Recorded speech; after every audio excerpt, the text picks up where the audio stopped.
Hello student, this is CM Bhaskar and today we are going to discuss about human digestive system। ठीक है, मैं हूँ CM Bhaskar और अब हम पढ़ने जा रहे हैं मानव पाचन तंत्र के बारे में। ठीक है, ह्यूमन डाइजेस्टिव सिस्टम के बारे में पढ़ने जा रहे हैं। तो ह्यूमन डाइजेस्टिव सिस्टम मतलब क्या हुआ, हमने भोजन लिया और क्या है, भोजन पच के हमें जो एनर्जी मिला उसी के बारे में हम इस टॉपिक में पढ़ने जा रहे हैं। ठीक है, तो इसके टाइम लैप्स नहीं करते हुए सीधा हम मुद्दे पे आते हैं कि इसके क्या होते हैं, इसके कुछ प्रोसेस होते हैं। ठीक है, कोई भी वर्क करने का कोई प्रोसेस होता है तो इसके क्या होता है, कुछ प्रोसेस। तो सबसे पहले हम फूड को अंदर लिए तो वो प्रोसेस, एक प्रोसेस क्या हो गया आपका, इंजेक्शन, जो कि क्या होता है, माउथ से होता है। फूड को अंदर लिए, अब क्या है कि फूड यहाँ से पूरे स्टोमक में आएगा, फिर क्या होगा आपका स्मॉल इंटेस्टाइन, लार्ज इंटेस्टाइन। तो यहाँ पर क्या होता है, डाइजेशन होता है। डिटेल में पढ़ेंगे यहाँ पर कौन कौन से इंजाइम्स होते हैं जो वहाँ एक्ट करते हैं, कहाँ कहाँ से इंजाइम्स आता है उसे हम पढ़ेंगे। सबसे पहले क्या है कि यहाँ पर क्या होगा, डाइजेशन हो गया हमारा। डाइजेशन जब फूड का हो गया तो सिर्फ स्मॉल इंटेस्टाइन में जाके तो नहीं रहेगा, उसे क्या होना पड़ेगा, एब्जॉर्ब होना पड़ेगा ब्लड में। ठीक है, तो उसके लिए एक प्रोसेस है जो कि एब्जॉर्प्शन है, जो कि किसके द्वारा किया जाता है, विली के द्वारा, जो कि स्मॉल इंटेस्टाइन में विली होता है, उसी के द्वारा एब्जॉर्ब हो जाता है फूड। डाइजेस्टेड फूड एब्जॉर्ब हो जाता है। सिर्फ अब डाइजेस्टेड फूड ब्लड में एब्जॉर्ब होने से तो नहीं होगा, वैसा होगा तो वहीं जहाँ पर स्मॉल इंटेस्टाइन के जो ये पार्ट है बस वहीं जाके एब्जॉर्ब हो जाएगा फूड। इसके हमारा बॉडी तो पूरा बहुत बड़ा है। ठीक है, तो हर एक पार्ट में, यहाँ फिंगर से लेके नीचे का फिंगर, हर एक पार्ट में क्या होगा, एनर्जी को पहुंचना पड़ेगा, एनर्जी को पहुंचाना पड़ेगा, फूड को पहुंचाना पड़ेगा। सेल के पास जाके एनर्जी बनता है, पर फूड को पहुंचाना पड़ेगा हमेशा। डाइजेस्टेड फूड को सारे पार्ट में पहुंचाना पड़ेगा। तो क्या होता है उससे, क्या अब क्या है, एक प्रोसेस हमारा एसिमिलेशन। ठीक है, फूड क्या, ब्लड क्या करेगा, फूड को ट्रांसपोर्ट करेगा सारे बॉडी पार्ट्स के, सारे ऑर्गन्स के सारे सेल में, एक एक सेल में क्या करेगा, फूड को ट्रांसपोर्ट करेगा। फिर वहाँ एनर्जी जनरेट होगा, एनर्जी बनेगा, वो हम रिस्पायरेशन में पढ़ेंगे। ठीक है, कि कैसे होता है।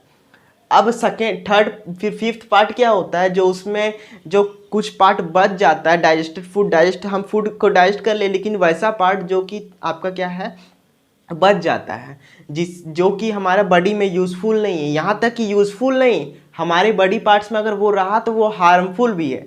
ठीक है, वो क्या है, तो क्या होता है, यहाँ पर फूड हम लोग माउथ में लिए, वो स्टोमक में गया। ठीक है, स्टोमक में गया, उसके बाद क्या हुआ, स्मॉल इंटेस्टाइन में गया, स्मॉल इंटेस्टाइन के बाद लार्ज इंटेस्टाइन में गया, उसके बाद एनस से वो जो अनडाइजेस्टेड फूड है, जो हार्मफुल है हमारे लिए, ठीक है, वो क्या होगा, वो सब पार्टिकल सारा निकल जाएगा, हमारे शरीर से आउट हो जाएगा, टॉयलेट के द्वारा और ठीक है लैट्रिन के द्वारा वो क्या होगा, निकल जाएगा बाहर, हमारे बॉडी पार्ट से निकल जाएगा।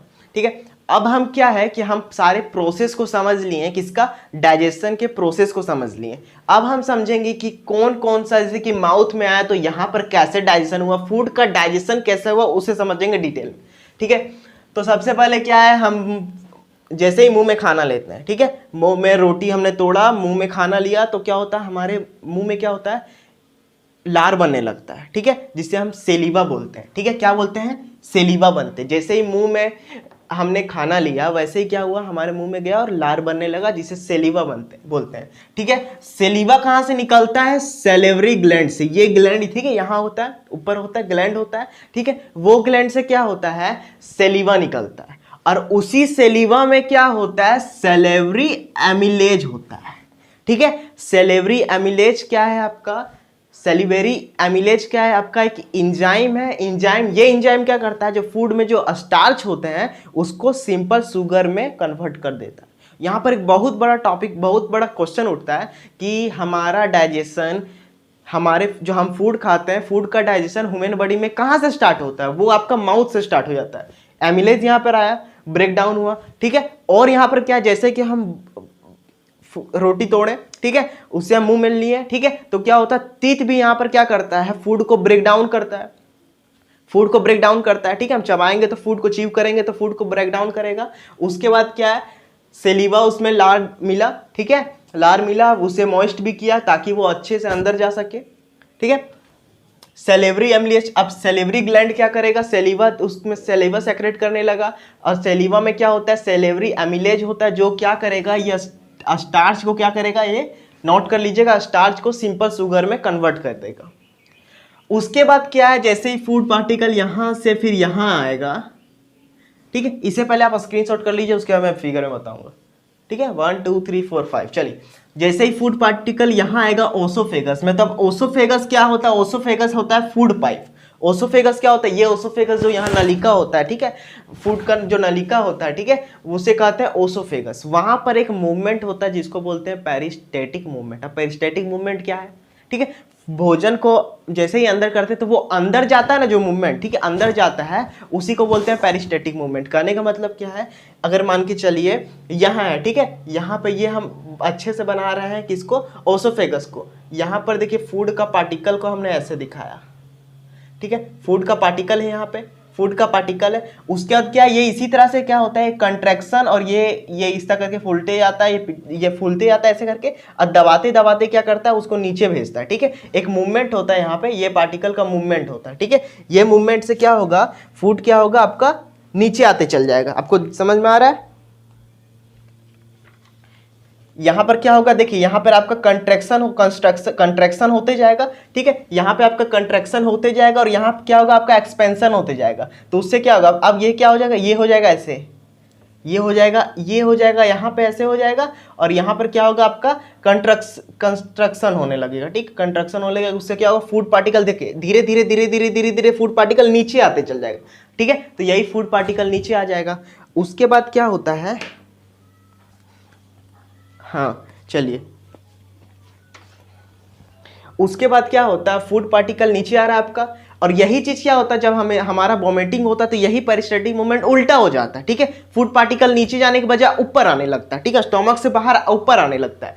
तो वो तो हमें नहीं देखना अभी। पेरिस्टेटिक मूवमेंट ओसोफेगस में होता है, क्या यूज होता है, यहाँ पर भी क्या होता है, ब्रेक डाउन, पार्टिकल का जो है यहाँ पर भी ब्रेक डाउन होता है। उसे ऐसे करके दबा के नीचे जब लाएंगे, नीचे लाएंगे, तो वो तो ब्रेक डाउन होगा ही, ठीक है। अब यहाँ ब्रेक डाउन हो जाता है। अब हम स्टोमक के बारे में पढ़ने जा रहे हैं कि उस सबसे पहले माउथ में आता है वो फूड, उसके बाद ओसोफेगस में, उसके बाद स्टोमक में। स्टोमक में क्या है कि गैस्ट्रिक जूस स्टोमक रिलीज करता है, ठीक है। स्टोमक क्या करेगा, स्टोमक का जो इनर पार्ट होता है वो गैस्ट्रिक जूस रिलीज करेगा। उस गैस्ट्रिक जूस में क्या होता है, आपका हाइड्रोक्लोरिक एसिड होता है, हाइड्रोक्लोरिक एसिड, पेप्सिन होता है, और म्यूकस होता है। तो सबका वर्क हम एक एक करके समझ लेते हैं। हाइड्रोक्लोरिक एसिड क्या करता है, फूड को एसिडिक मीडियम में बदल देता है। हाइड्रोक्लोरिक एसिड क्या करता है, फूड को एसिडिक मीडियम में बदल देता है।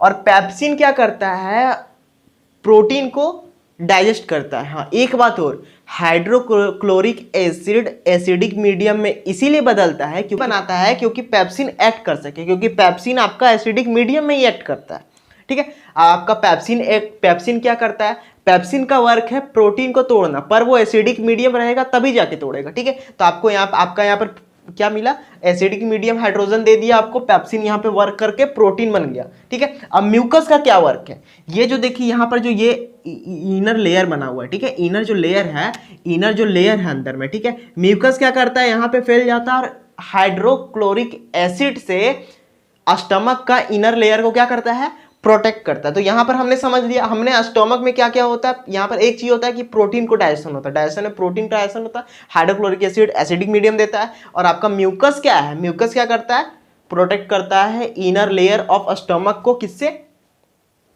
हाइड्रोक्लोरिक एसिड से। अब फूड आपका जाता है स्टोमक से होते हुए स्मॉल इंटेस्टाइन में।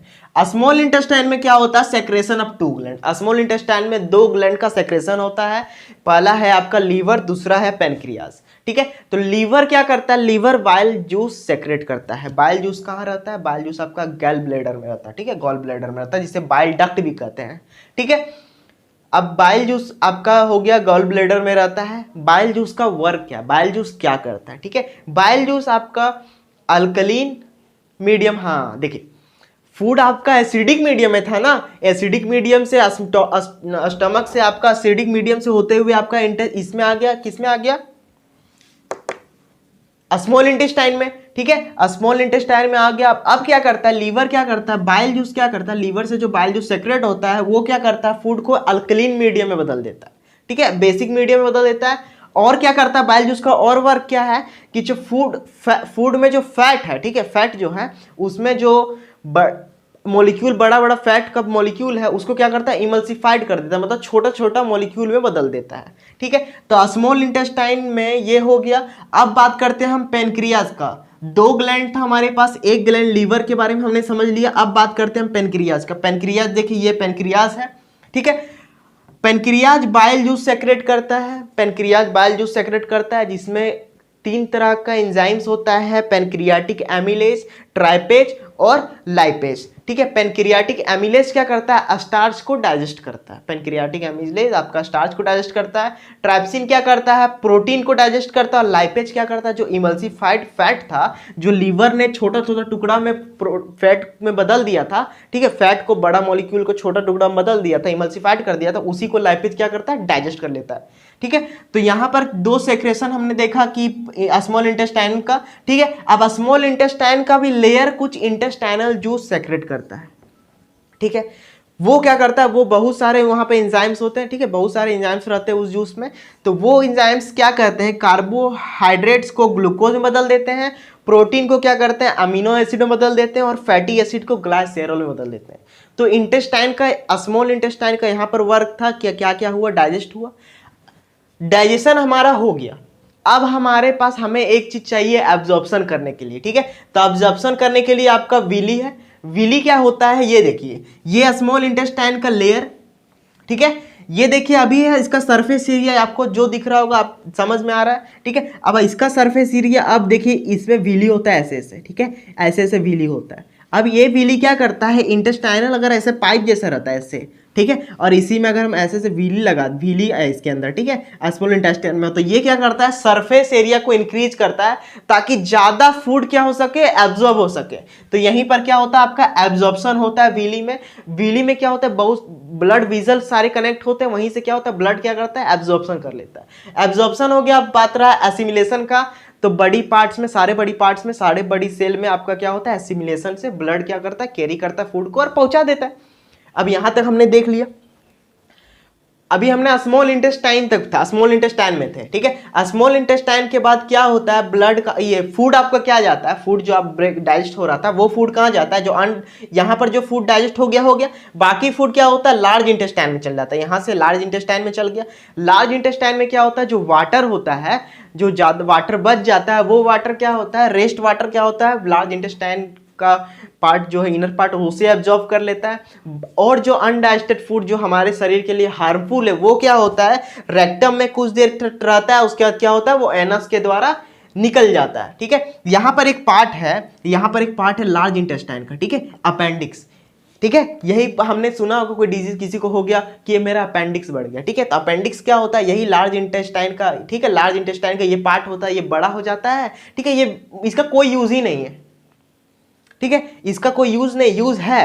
ठीक है, लेकिन क्या है, ये इंटेस्टाइन क्या करता है, जैसे कि मान के चलो कोई ऐसा फूड हमने खा लिया, कोई ऐसा फूड हमने, ये अपेंडिक्स क्या करता है, अगर हमने कोई ऐसा फूड खा लिया, ठीक है, जो इसको डाइजेस्ट होने में ज़्यादा टाइम लगेगा। ठीक है, 1 दिन का मान के चलिए वक्त लग जाता है। ठीक है, तो वो क्या करेगा, वो अपेंडिक्स में चला जाता है, यहाँ पर चला गया। ठीक है, जमा हो गया, तो यहीं पर यहाँ पर चला गया। ठीक है, तो वो क्या होता है, वहाँ पे डाइजेस्ट हो जाता है, कुछ ज़्यादा समय लगता है वहाँ पर डाइजेस्ट, बाकी समय यही सब क्या होता है, ये जितना फूड पार्टिकल है वो रेक्टम में कुछ देर रहता है और एनस में निकल जाता है, फिर ये जब डाइजेस्ट हो जाता है निकल जाता है। पर कभी ऐसा कि ज़्यादा कुछ जो कि अपेंडिक्स के लिए वो फूड नहीं खाना चाहिए, अगर हम वो फूड को खा लेते हैं तो वही कारण से क्या हो जाता है, आपका अपेंडिक्स क्या हो जाता है, बढ़ जाता है, और फिर प्रॉब्लम, डॉक्टर के पास जाइए, ठीक कराइए, और क्या। चलिए, हमने देख लिया डाइजेशन, हमें पता चल गया इंजेशन, डाइजेशन, फिर एब्जॉर्प्शन, फिर एसिमिलेशन, फिर इजेशन। ठीक है, यहाँ तक हमने देख लिया। माउथ के बाद ओसोफेगस, स्टोमक, इंटेस्टाइन, फिर स्मॉल इंटेस्टाइन, फिर लार्ज इंटेस्टाइन, फिर आपका रेक्टम में कुछ देर रहेगा अनडाइजेस्टेड फूड, फिर एनस के द्वारा निकल जाएगा। तो यहाँ तक हमने समझ लिया, हमारा ह्यूमन डाइजेस्टिव सिस्टम पूरा कंप्लीट हो गया। हमने समझ लिया कि हम भोजन कैसे खाते हैं और डाइजेस्ट कैसे होता है फूड, हमें एनर्जी कैसे मिलता है, हमें समझ में आ गया। ठीक है, जो यहाँ पर जो हमने देखा था एसिमिलेशन में, जो फूड हर सेल में चला जाएगा, और उसी से क्या होता है आपका सेल में जाके वहाँ पर रिस्पायरेशन जो होता है ऑक्सीजन मिलेगा, उसे डाइजेस्ट करेगा, उसे ग्लूकोज में बदलेगा, क्या क्या होगा, ठीक है, एंड ग्लूकोज एनर्जी में बदलेगा, वही एनर्जी यूज होगा, वो हम रिस्पायरेशन में पढ़ेंगे। नेक्स्ट चैप्टर में हम क्या पढ़ेंगे, रिस्पायरेशन के बारे में, ठीक है। रिस्पायरेशन में बहुत मजा आएगा पढ़ने में, ठीक है। तो इसके बाद वाला टॉपिक हमारा रिस्पायरेशन, हम उसे देख लेंगे।